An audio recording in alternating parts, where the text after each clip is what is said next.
My name is Carola, and I'm biking around Europe for 1 year to meet Christians and visit churches from many different backgrounds. I was so excited to make it to, in my opinion, one of the prettiest cities in all of Europe, Edinburgh.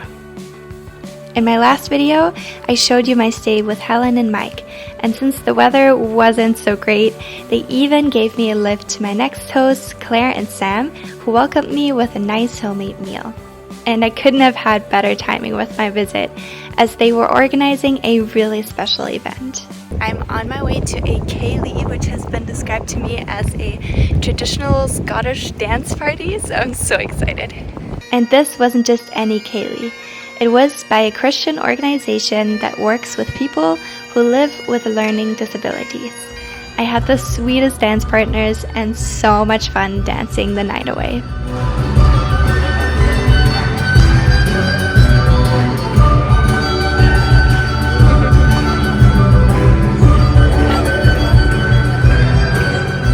The next day, I decided to visit Arthur's Seat, which is a mountain located really close to the city center.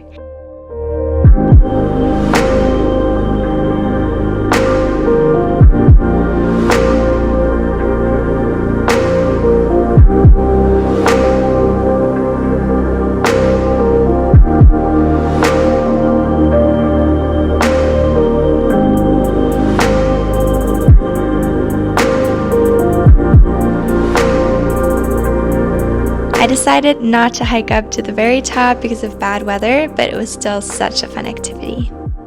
Claire and Sam also took me to their church called Central with them, which I really enjoyed. And afterwards, I sat down with Claire. She's a psychologist who spent her career working with people who live with learning disabilities. You said a lot of times in churches the topic of learning disabilities or disabilities in general a lot of times come up when it comes to healing prayer, and that's maybe you can talk about that a little bit more and how you think that can be dealt with in a more sensitive matter. Many churches will offer prayer, perhaps at the end of the service or as part of it. And I know of stories where people have some disability, they go for prayer, and an assumption can be made that they're coming for prayer for healing. In my experience, that's not often what people are coming for. Often it's something that any of us might be experiencing. You know, it's I'm trying to fill in a job application, or I've just my pet has died. You know, that we should be really careful about making assumptions and just ask people for what they would like to pray for. And I think another thing that struck me when we were running Square Holes, which was the name of our missional community, was that even where people are accepted within the church and maybe given a role on welcome duty or serving coffee or wiping the tables after or whatever, that much of their involvement in congregational life might be just on a Sunday, and that very few people with learning disabilities would be invited into somebody else's home. And that's something that most of us, if we're part of a home group or a Bible study group or something, you know, we would just take for granted.